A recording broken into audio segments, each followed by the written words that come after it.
30 anyos nga lalaking gihulagway nga sabog sa gidiling drogas nag-amok og misud sa usa ka compound sa barangay Punta Princesa, dakbayn sa Sugbo ug nakapusil patay sa duha ka mga residente sa dapit.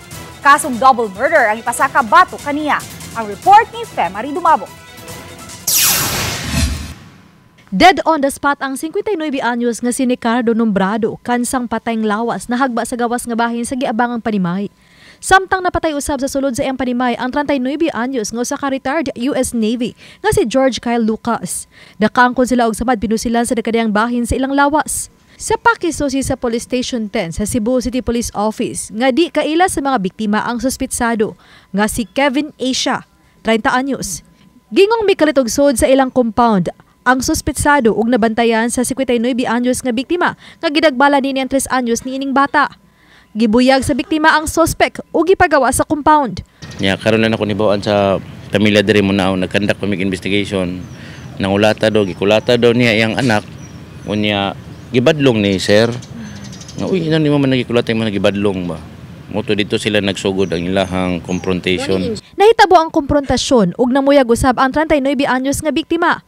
May kuhaon taog baseball bat ang biktima apan nailog kini sa suspetsado maong napugos og pusil si Lucas sa tuong batiis sa suspect aron muhunong na sa iyang pagpanghasi. Apan nailog niini ang armas sa biktima nga maoy gigamit sa pagpamusil kanila. Naigo sa liog ang 59 anyos nga biktima. Midagan ang 39 anyos nga biktima apan naapsan kini sa suspetsado ug gipusil makaupat kay gayon. Nisuway og ikyas ang suspetsado pinaagi sa pag-ambak sa firewall paduna sa ilahang Panimay. O dinhina kini na sikop sa kapulisan. Tungod sa naangkong samad pinusilan, gidala kini sa tambalanan. Pero possible lulong siya sa drug, sir, ang suspect? Naay chances nga naingon na ma'am nga lulong sa drugs. Wa dun ka ilat mo. Nakadugay na lang mo dun, wa dun ka ilat mo. Banha kay siya. Oo, kanang iso ka na, ako naduga na ko. Sa istorya lang, bukulatan niya ang bata na gudada. Oo. Mo na laban sila sa sir. Tanong na tao na bata ang kunakahon siyempre mo ganang ko na bata ang sagot na sa bata. Matod sa ubang silingan sa suspitsado nga sukad namatay ang asawa niini sa niaging tuig na usab ang batasan niini ug nagumon sa paggamit sa illegal nga drogas. O gingong kanunay na usab kining managmal sa iyang anak. Kanang ang bata kanang mangayo niya pagkaon, gusto siya muduwa sa gawas, di siya musugot.